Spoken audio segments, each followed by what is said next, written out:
سلاف هوانو روز باش ویدر متف باشن سلامتن خوازم جواب بپرسم دو بشو و برنامه سیر کر سیر نکر یا به مزگین روناک را هوالی کو سیر نکرنه تماشا نکرنه جیر رجام جوا اوه بچن کلوی ویدیو تماشا بکن دبش زندی دایه قاسی ساعته که tam saat و 2 دقیقه بیجه فریده دمیر tabi hevala me pırsıcı pırsın mezgin ronak bersevda. 30 salan da zindanî damaye, gelek pirtûk nivîsandine aliyê wê yê edebî, jiyana wê ye taybet, tişta ku hîs kiriye li zindanê niha bi kîjan awayê li jiyanê dinêre, bernameyekê pir cuda bû, ez dixwazim hûn temaşe bikin. Dixwazim eleqa we hebe. Bi taybetî ez bi tiştekî bala min dikişîne, dema hevalê me jin tevlî bernamê dibin, hêjmara temaşegeran kêm dibe. Vaya min aciz dike hevalno. Ez dixwazim علاقه و زیادتر هبج بو حوالی می نویسکار میوانن می ایجن. ناتشته کی دیجی اجوارا بیشم پاش زیاده سب برنامه بکم چنوشم آماده کنه بنیرن ده مثلا سلحدین دمیرتاشته سلحدین دمیرتاش isyan کریه. از سربلند کتم زندانه از سربلندی در بکیم. از تو تاویزان ندم جوروپی واجی از هفدیتن چنکم نه به سیاست مداره نه به پارێزێرانه. جبرکو گوتنی من چود درد خندر با. به اعتبار مدلیزم. از insanekî serbilindim. Hatta îro min rûmeta xwe parastiye ji Ewropê ve jî ez ê tim biparêzim dibêje Selhedîn Demirtaş. Berê ku em werin ser meselê hevalno. Rica min ji we ew e. Mizgîn ronak pir dinivîsîne. Dema ku dinivîsîne divê bikaribe berhemê xwe li we belav bike. Bigîne destê xwendevanan. Yani jî xwendekaran, ne dîm xwînêran. Çûn çi dibêjin bibêjin. A mühim ne ew e. Dixwaze bigîne berdestê we. Rêw rêbaz çi ne? We şaxane vê gavê tune ne? Hemî pirtûk nihal berdestê wê ne? Divê em bi şiklekî van pirtûkan bi dest bixin. Hevalê ku bixwazim sê pirtûkên cuda ê mizgîn ronakê bi dest bixin hûn dikarin bi rêya Twitterê, bi rêya X'ê bi min re bikevin têkiliyê. Ez dikarim adrêsa wê, îbana wê ji we re bişînim. Hûn dîrek pê re bikevin têkiliyê. Yan jî asîstana wê heye. Hûn bûyî re dikarin bikevin têkiliyê û em dikarin pirtûkan ji destî wê derxînin. Mühîm e. Rica min ji we ew e. Merû çawa bikaribe? Yani hesabê min ê X'ê û ji xwe hûn zanin. Bedran dere di Twitterê de, X'ê de hûn ya peyan bişînin ya jî dibinî de binivîsînin. Adrêsa xwe bişînin. Ez ê jî li gorî wî çi îcab dike bersiv bidim we. Baş e. Hevalê me li Avrupayê, êl Bakurê Kurdistanê jî dibe. Kudirê dibe feq nake. Yani pir hêsan e. Hûn ê tiştekî bişînin ser hesabê îbanê ê asîstana mizgîn ronakê û paşê jî ew jî bi kargoyê ji we re pirtûkan bişînin. Baş e. Yani ez dibêjim qey em jestek wisa bikin ji bo piştgiriya nivîskarê xwe wê pir baş bibe. Yani vaya pêşniyaza min e. Min ji kesekî tiştekî daxwaz nebîstiye. Yani vaya pêşniyaza min a şexsî ye. Em hema dest pê dikin hevalno.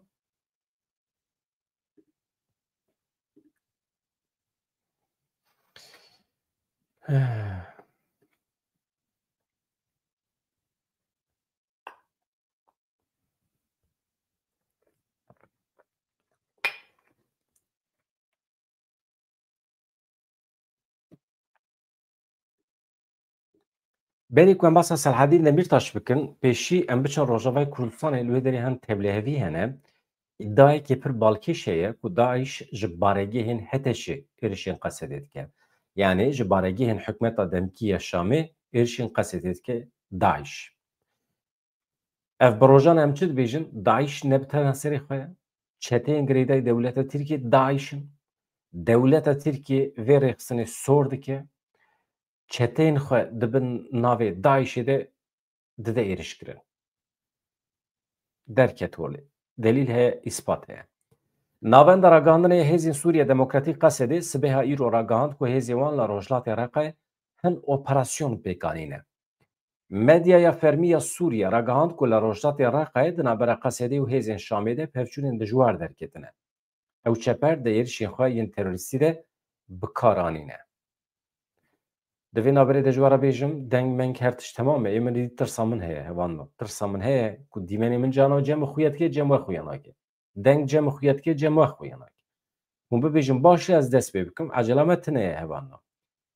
Ez dixwazim spas bikim ji we re ji ber eleqeya we ji bo vê kanalê. Abonetiya we pir zêde biye divan rojên dawiyê de. Hevalî ku cara yekê me li me temaşe dikin ji kerema xwe re bibin abone ev jî fayde ye ji bo kanala me.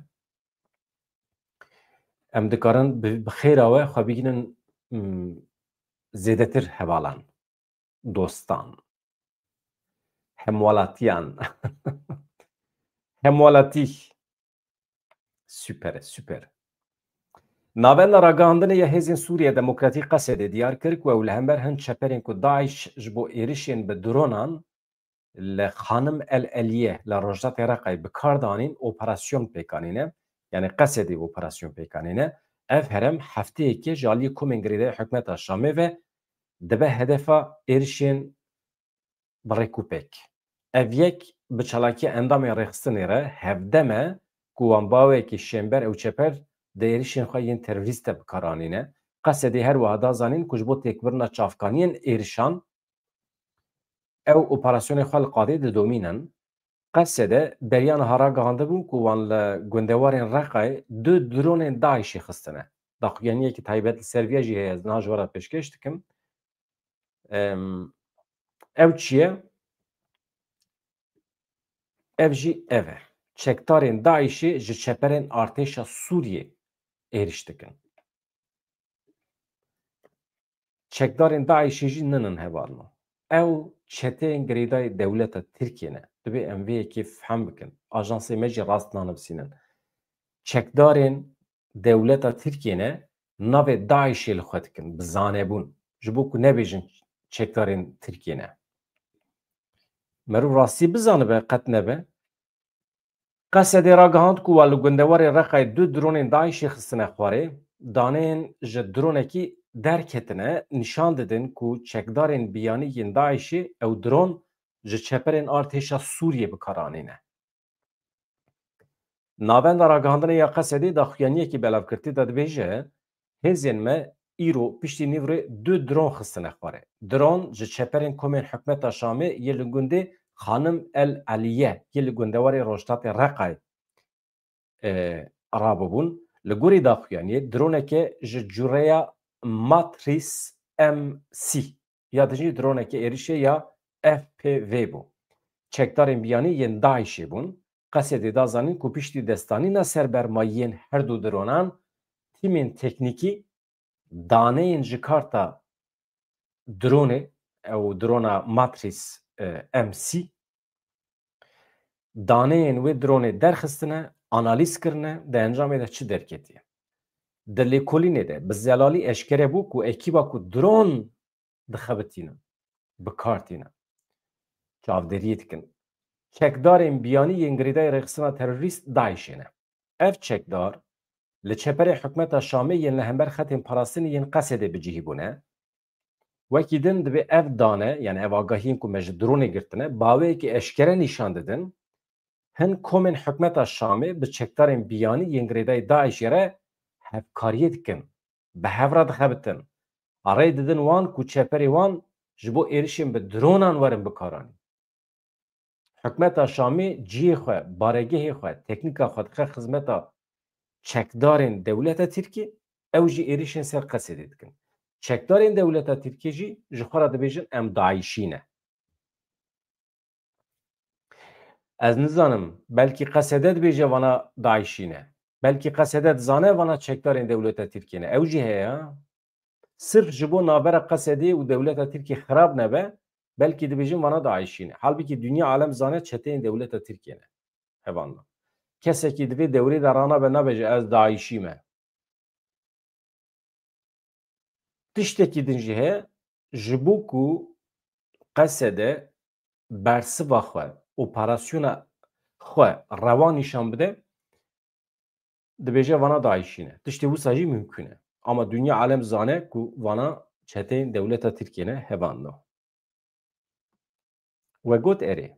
We gotibe erê ji bo min süper e. Tiştê herî zêde jî hez dikim we got erê. Yani we ji me re gotibe temam ve بدومینه تو دبیجی از دومینم هیواندا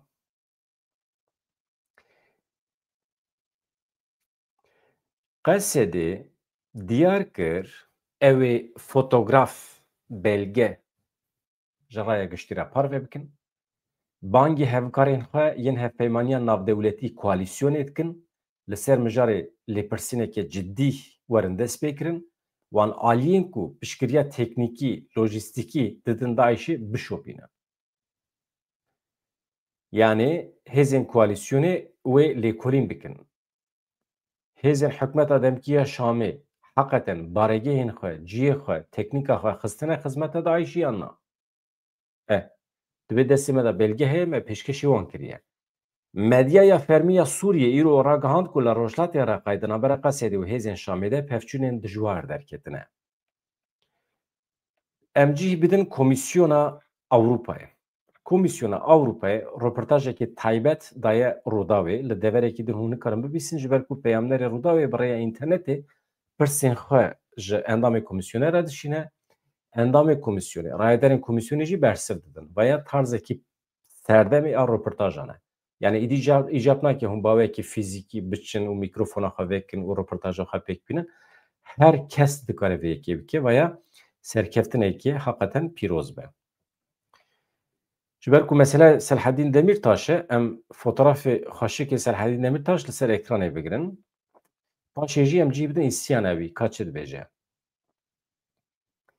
Berpirsekî Komîsyona Ewropayê ragihand pêkanîna biryarên dadgeha mafê mirovan ya Ewropayê ê weke berdana Selhedîn Demirtaş yek ji daxwazê wan yek ji şertê wan ê serekê ye ji bo qebûlkirina endametiya Tirkiye ya nava Yekîtiya Ewropayê. Endametiya Tirkiye ji sala 2018 vir ve ji ber hin pirsgirêkên bingehîn hatine rawestandin. Yek ji wan pirsgirêkan jî Selhedîn Demirtaş e. Süper tiştekî ye. Bifikirin ku Tayyip Erdogan bigirtina Selhedîn Demirtaş, bigirtina tol heyf li hember Selhedîn Demirtaş pêşî li endametiya Tirkiye nava Yekîtiya Ewropayê girtiye. Milletê Tirk çi qas wan dakiriye hûn zanin bala welê ye. Milletê Tirk milletekî ew qasa saf, perîşan e, nizane li hember dewleta xwe derkeve. Fehm nake ku girtina Selhedîn Demirtaş ji bo wan mirin e, ji bo wan perîşanî ye, feqîrî ye, fuqaretî ye, ne tenê girtina Selhedîn Demirtaş. Ev rewşa ku em tê dane înkara milletê Kurd, êrişên li hember milletê Kurd, şerê li hember milletê Kurd, ji bo milletê Tirkê feqîrî ye, fuqaretî ye, rezîlî ye, perîşanî ye. Milletê Tirk ne divê xwedî wê kapasîteyek û karibe fehm bike. Fehm nake. Dewleta xwe hêjî pîroz dibîne. Ê Tayyip Erdogan jî vê yekê dizane, zane millet dewletê pîroz dibîne, çi dike li stûya sar dibe. Perê millet didize û gendelî dike û hikûmeta xwe dirêj dike û di hilbijartinan da sextekarî dike, êrişê ser CHP dike. İmamoğlu davê ji hepsî yek alêgirekî İmamoğlu ranabe li hember dewletê dernakeve. Polîsên girêdayî dewletê êrişê ser wan dikin, polîsên xwe dîsa wekî pîroz dibînin. Milletek pir ecêb e hevan. Milletê Kurd ne wisa ye, milletê Kurd xwe îspat kiriye. Kengî îcab dike radibe serpiya, lê di mesela Selhedîn Demirtaş de milletê Kurd di sinifê de ma îsyan nekir. Ne li derveya welêt ne li welêt. Ji bo Selhedîn Demirtaş însanekî ranebiye. 6 milyon insana dengê xwe da Selhedîn Demirtaş, lê ji bo berdana wî 6 milyona 500 kes jî ranebûne serpiya. Ve heyf e. Heyf e. Tiştekî wisa nayê qebûl kirin. Yani ez buxa rast nabînim. Ji bo serbestiya Selhedîn Demirtaş numune ye, sembol e, ji bo wî dibêjim. Ême em di wê qenaetê de ne. Em bi îsrar dibêjin. Ji ber dew û doza Kurd ti însanekî zindanê heq nake. Hemî însanê me dibe serbest werin berdan. Veya nebe nabe. Mana pêvajoyê namîne. Însanên me eger di zindanê de bin û tu bibêjî pêvajo pêş dikeve, dere we. Tiştekî wisa tunê ye. Pêvajo pêş nakeve heta ku însanekî me di zindanê de be ji ber dawa Kurd. binêrin. PKK'yî be ne PKK'yî be. Ji kîjan rêxistinê tevgerê dibe bila bibe. Ji ber dawa Kurd di zîndanê de yan na? Ji ber beyankirina fikrê xwe di zîndanê de ye yan na? Pîvan ew e. Heta ku ev rewş hebe, însan di zîndanê de bin, maneya pêvajoyê tune ye. Ji bo me di pêvajoyê de pêşketin çênebiye. Ha dewleta Tirkiye êrişê me nake. Dewleta Tirkiye me nakuje. Vaya serkeftin e? Na. Ji xwe heqê wî tune me bikuje. Ji xwe heqê wî tune êriş bike yo. Yani heta niha salek û du meh derbas bûn. Çi hatiye kirin? Çi hatiye kirin? Tu gavekî navêtiye dewleta Tirkiye. Tenê mehê carê derdikevin dibêjin pir baş e. Tirkiyeya bê terör süper e. Em Tirkiyeya bê terör. Ama ne poşmaniya xwetînin ziman, ne tiştekî beyan dikin, ne lêborîn dixwazin ji ber komkujiyên ku anîne serê Kurda. Yani ev rewşa em tê dane pêşketinê nîşanê me nade. Hevan da. Yek jî civîna doh a ku çêbû li dohokê ez wekî serkeftin dibînim ji bo taxa Kurda. Bafıl Talebanî me nedît li wê derê. Me hêvî dikir ku ew jî li wê derê be amade be. Nêçîrvan Barzanî jî hatibû. Ez bawer dikim kêmasiya hebûna Bafıl Talebanî hebû xuya dikir.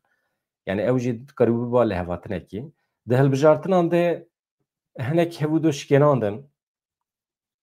Di ew ê kampanyaya propagandayê de hevû do şikenan din. Hevû do sûjbar kirin. Lê dîsa jî bi wesîleya civînên bi vî rengî mirov dikare li hev were. Hevan û ez vê nûçê hema ji we re pêşkeş bikim, paşê jî cihê bidim daxuyaniya Selhedîn Demirtaş. Endametiya Tirkiye ji sala 2018 ve ji ber hin pirsgirêkên bingehîn hatine rawestandin.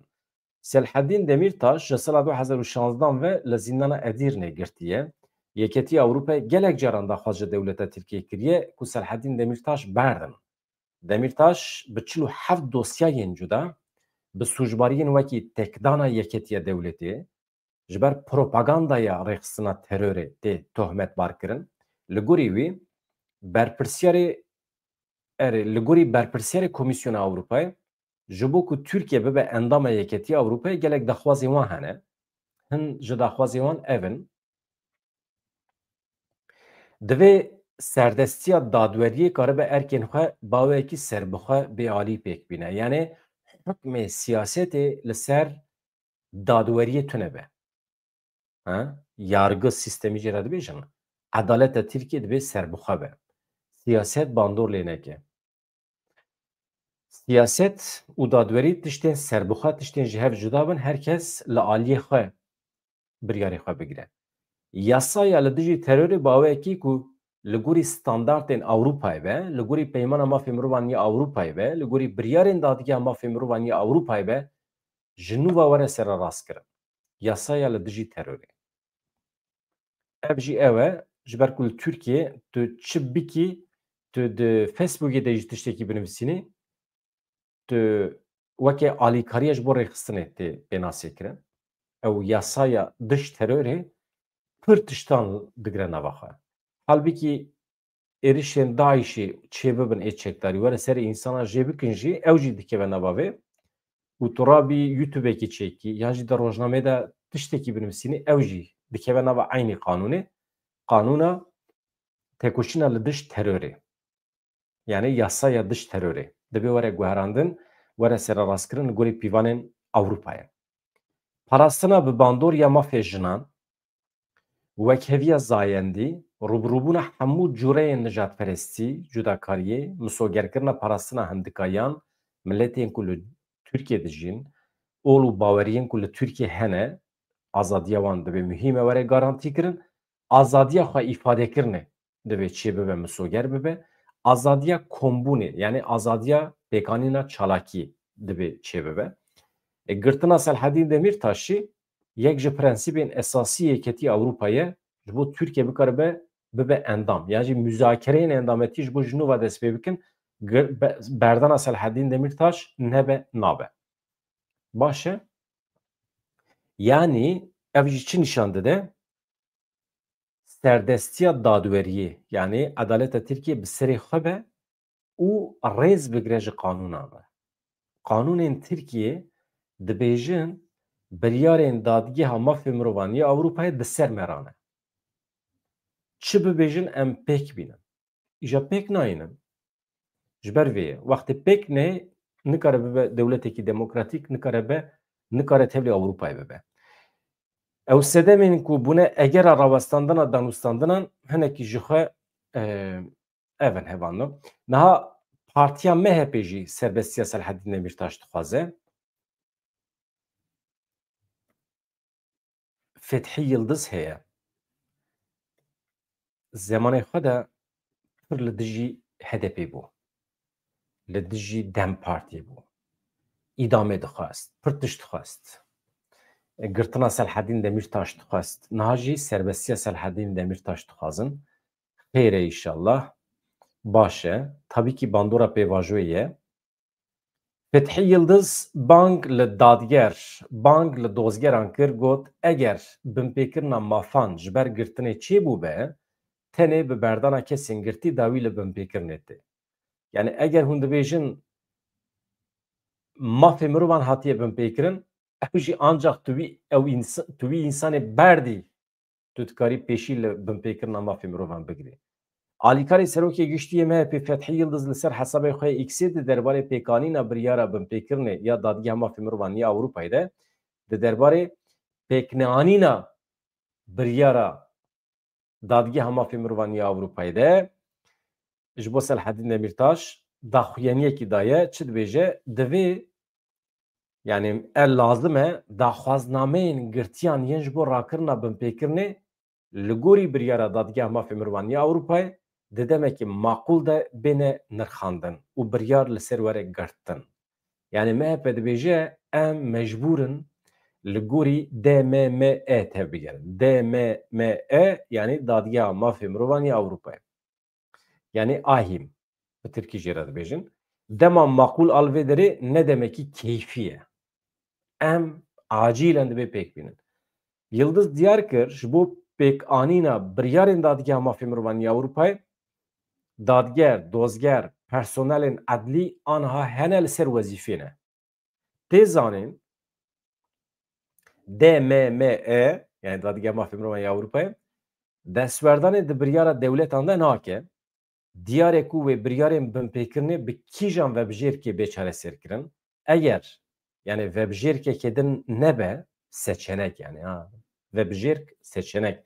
Yani rêyekî din tune be. Min ez dibêjim eger rêyekî din tune be tedbîra ku divê ji bo rakirina binpêkirinê were girtin zelal e. Eger binpêkirina mafan ji ber girtinê çêbû be tenê bi berdana wî kesî ancak mümkün e ku were edaletî bînecî. Di vê rewşê de rêyekî din tune ye. Di vê were gotin dadgeha mafê mirovan ya Ewropayê biryar da bû ku Selhedîn Demirtaş were berdan. Mafê wî hatiye binpêkirin. Ew e. Niha Selhedîn Demirtaş çima hevanno ji zîndanê peyam şandiye bi rêya parêzerê xwe dibêje ji Ewropê ve êdî ez bi kesî re hevdîtin çê nakim. Ez tenê eqrebayê xwe yê nêz hevalê xwe tenê dixwazim wextê hatimin hevdîtinê ez ê bi wan re bidim bistînim. Wekî din dibe awqat, parêzer, siyasetmedar dibe ez wana nabînim. Ez nakevim nava meseleyên siyasî ji ber ku gotinê min berûva jî dikin. Ez êdî ez nikarim gotinê xwe ser rast bikim. Di derheqê min de li derva çi dibêjin ez nizanim. Tiştên şaş dibêjin. Tiştê ku min negotine dibêjin. Mesela yek ji wan jî Qaşû Bülent Arınç gotiye Selhedîn Demirtaş dixwaze ew ê bibîne. Navî çi ye ya?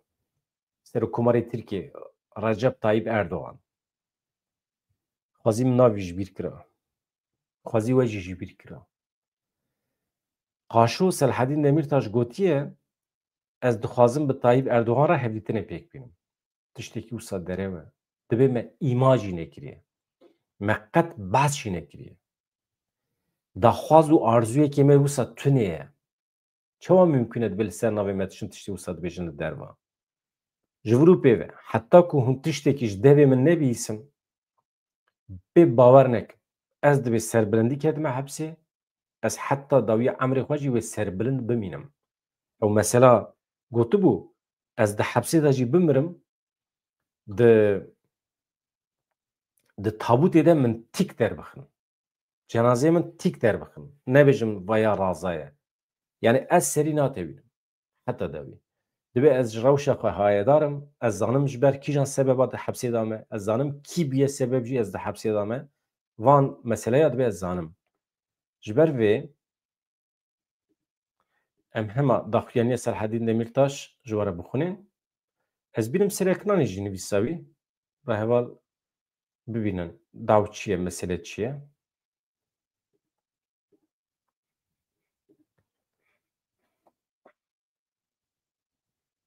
باشه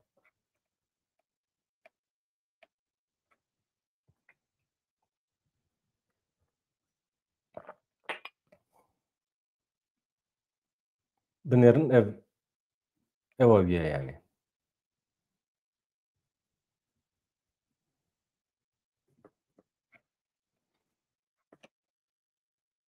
Çima me rû nikare biçûk bike gelo? Hava ew e ne? Deqekî.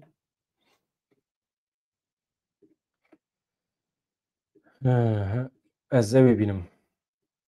Di rûpela Twitterê de.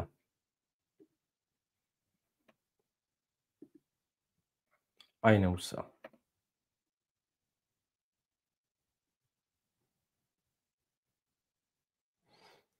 Hûn ê karibin bixwînin ez bar dikim.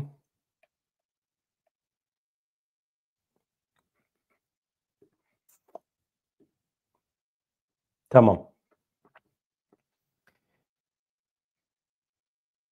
Selhedîn Demirtaş ragihand ku ew ê êdî ji bilî hevalê xwe yên nêz bi tu siyasetmedarî re, bi tu parêzerî re hevdîtin neke.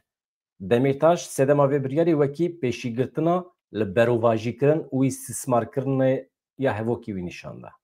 Bülent Arınç hefteyê derbasbûyî li girtîgeha Edirneyê hevserokê giştiyê berê HDP Selhedîn Demirtaş ziyaret kiribû. Arınç piştî serdanê daxuyaniyekê da îdia kir ku Selhedîn Demirtaş dixwaze bi Serokkomarê Tirkiye Recep Tayyip Erdogan re hevdîtinê pêk bîne. Demirtaş îro bi rêya parêzerên xwe li ser medya civakî daxuyaniyekê nivîskî belav kiriye. Bê ku nav bide, bawekî tund nerazîbûna xwe ye li hember wan kesan anî ziman ku gotin û ramanê wî berova jî dikin. Li ser navê wî daxuyaniyan didin. Demirtaş got, tiştî ku herî zêde li zora min diçe ew e, gotin û ramanên ku min îma jî nekirine, tînin dixin ser navê min ji raya giştî re radigihînin. Ez ê bi serbilindî ji zindanê derkevim, dibêje Selhedîn Demirtaş.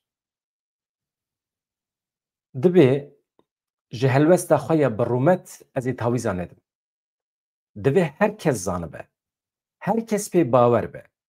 Ez bi rûmeta xwe bi serbilindî ketime zindanê. Me rûmeta xwe nedaye pelixandin, nedaye binpêkirin heta niha ez ê dîsa bi serbilindî derbikevim yan jî heta roja dawî ya jiyana xwe ez ê li vê derê bimînim. Ji bo min alternatîfekî din tunê ye, rêyekî din tunê ye. Selhedîn Demirtaş da zanîn ku 9 salên di hûjrê de zehmetiyên mezin dîtine. Perçebûna ji tekoşîna azadî, demokrasî û aştiya gel li hember hemû zehmetiyan hêza berxwedanê û vînekê ji pola dide. Demirtaş di peyama xwe de carekê din bang dike, dibêje tu daxuyanî, tu şîrove û ramanekê ku min rast te rast par ve nekiribe min girê nade. Min eleqedar nake, kesek nikare wana ser navê min nîşan bide. Ez xwe dispêrim têgihîştina we. Yani ji min ji kerema xwe re fehm bikin. Ez diyar dikim ku ji niha û pêve ez ê ji bilî hevalê xwe yên nêz bi tu siyasetmedarekê re, bi tu parêzerekê re hevdîtin nekim. Ji ber ku ji bo pêşîgirtina li van berovajîkirin û îstismaran idî rêyekî din nemaye. Ez acizim yani. Ez acizim ku ez ji ber gotinê ku min negotine ez tim derkevim bibêjim min gotiye yan negotiye. Ya Ez ana hatim cemwe ez binêrim hûn çi dibêjin. Mala we ava Frank Funder gelek spas dikim. Ya dû jî we gelek alîkarî ji me re şandiye we gelek yani diyarî em bêjin alîkarî, diyarî çi dibe ez spas dikim li ser navê xwe û hevalê xwe. Mala we ava ji kerema xwe re ji bîr nekin bibin abone bibin endam. Endametî li ser rûpela min a sereke li kêleka fotoğrafê min linkek YouTube'ê heye hûn pê lê dikin li gorî îmkanê xwe hûn dibin alîkar. Ji bo mizgîn ronak me duh röportajek taybet çêkiriye pê re. Ji kerema xwe re ji bîr nekin eger hevalên ku bixwazin pirtûkên mizgîn ronakê bikirin bi rêya kargo wê ji Tirkiye ji were were ji Stenbolê yan jî ji Amedê tam nizanim ne mühîm e. Hûn dikarin bi Twitterê bi min re bikevin têkilî ez ê adresa wê bidim we. Yani em ê rêbazekî bibînin yan jî hûn adresa xwe didin me ji ciyê cihîn re dibêjim ji asîstana we re dibêjim ew ê ji were bi kargoyê pirtûkên wê bişîne. Ez bawer dikim hûn dikarin pir pirtûkan bikirin ne tenê yek. Mesela pirtûk erzan in. Hûn her pirtûkek 4-5 euro ye yan jî 6-7 euro ye nizanim çi qasî ye bila 10 be. Mesela ya 100 euroyê xwe bidin 10 pirtûkê wê bikirin. Ma dünya xirab nabe. Ana 1000-2000 pirtûk li cem li berdestî wê hene divê em welatparêzên li Ewropayê hezkiriyên Kurdî em xwedî li van pirtûkan derkevin di malê xwe de ciyek taybet bidin van pirtûkan di malê xwe de kütüpxaneya Kurdî vekin pirtûkxaneya Kurdî em vekin bila di her malî de pirtûkên Kurdî tim hebin çima mühîm e zanî hûn zanin hevan çima mühîm e ya mîvanek tê mala we zarokê we mezin dibin xortekî tê mala we diçe li pirtûkxana we dinêre hemî Tirkî ne Erebî ne zimanê Ewropî ne ama pirtûkek Kurdî tune ye yê heyf e eybê jî zarokê mirovan li ber pirtûkxaneya mirovan mezin be û wan pirtûkan bibîne û veke bixwîne ka çi tê de heye çi tune ev dibe hişmendiyekî dibe hefizeyekî ew zarok sibê mezin bû êdî mêla wê diçe ser Kurdî ya tiştê wisa mühîm in merû jestek bike baş e ne tenê alîkariya ji bo nivîskar alîkariya ji bo nifşa nû jî mühîm e merû bi xwe diafirîne civaka xwe nifşa nû zarokê xwe merû bi xwe jiyana nû ava dike sibê dû sûç nexin stûyê xelkê sibê dû ranebin nebêjin dewleta Tirkiye em asîmilê kirin niha dewleta Tirkiye zorê li me dike ku em malperên Tirkî vebikin li Ewropayê dewleta Tirkiye zorê li me dike ku em bi hezaran dolar euro pere bixin xizmeta YouTube'ên Tirkî û malperên Tirkî tiştekî wisa tune ye na yani ne hêzên hegemon zorê li me dikin ku em asîmile bibin ne jî dewleta Tirkiye tiştekî wisa tune ye em berpirsyarê kêmasiyê xwe berpirsyarê tunebûna xwe em bixwane ez xatir ji we dixwazim hevano di saetên pêş me de ez ê ji we re bültenekî têrî tu jî amade bikim ez biçim dîsa hinek lêkolîn bikim çi heye çi tune kî çi dibêje analîz çi wan in dîsa jê nûçeyê deqeya dawî binêrim dibe ku tiştên taybet hebin ez dibêjim evîsyana Selhedîn Demirtaş balkêş e ya welatên Ewropayê êdî dest pê kirine Kurdên me ê Rojavayê Kurdistanê û Başûrê Kurdistanê li cem xwe nahewînin sebeb dibêje êdî aramiya wan çê dibe welatê we ava dibe ha dom nivîsek dijî parve kiriye ya süper hat bîra min deqekî ecayîb peyamên xweş hatin ji min re nivîsa Helîm Yusuf min parve kiriye ya dibê madem tu Kurdî ne madem tu Kurdî dibê nivîsek pir xweş e ew min jê re xwendiye binêrin ya hûn çima naçin godar nakin ez şûna we de bim heqeten tim godar dikim deqekî aha ev e hevan ez hema nîşanê we bidim hem li vîya godar bikin ku ez fikrê we mereq dikim û hem jî الفيديو همية دو يا بمزجين روناك رأي ألفيا مثلا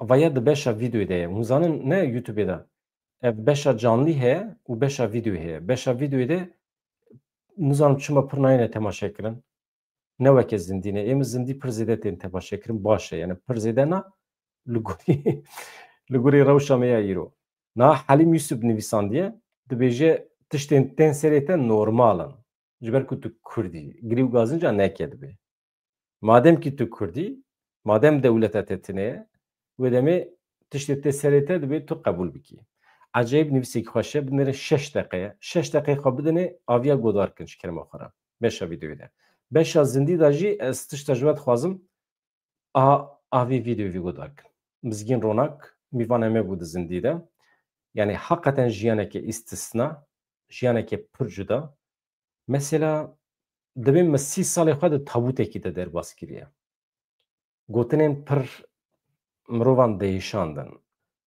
Wextê ku ez ketim zîndanê dibe ez 18-19 salî bûm, celadê me ji me re digotin hûn ê divê derê de birizin. Hûn ê 30 salê xwe, 40 salê xwe divê derê de derbas bikin, em divê şoreşkerên nû me henekê xwe bi wan dikir. Me digot na, em ê şoreş çê bikin, em ê derkevin derva, hevalê me derva wê Kurdistanê azad bikin, ew ê werin zîndanê we jî valakin. Dibe ez pir xemgînim ku di dawiyê de celadên me mafdar derketin. Ew celadê ku ji me re gotin ew mafdar derketin. Me 30 salê xwe di zîndanê de derbas kir, dewra xwe ya herî hêja, zemanê xwe yê herî kêrhatî. Bifikre însanekî 18 salî dikeve hepsê, 30 salan têda dimîne. Ew jî divê 30 salan çawa normal 36 sal e müebbet e. Ya însanekî 18 salî biçûktir çi suç kiriye? Mesela mizgîn ronak çi karibiye bike yani 18 salî. Pir endama rêxistinê ye. Êdî heye. Yani endametiya rêxistinê a gencek 20 salî, 18 salî, 17 salî tu çawa dikarî temamê heyata wî jê bigirî? Dar vebikî. Dewletekî bi vî şiklî ye. Telafiya wî ye çawa mümkün e çêbe? Merûv celadê me mafdar derket. Pir bandor li min kir. Ez xatir ji we dixwazim hevano pir tişt hene têda. Tam saetekî didome ji xwe re bi sebir godar bikin. Sebir godar nakin jî bixin ser evê. Ew leza wî henekî zû digire ama ez dibêjim lezê nedinê. Bila di hemdê xwe de godar bikin. Ew tona dengê mizgînê godar bikin. Xatirê we silav reis.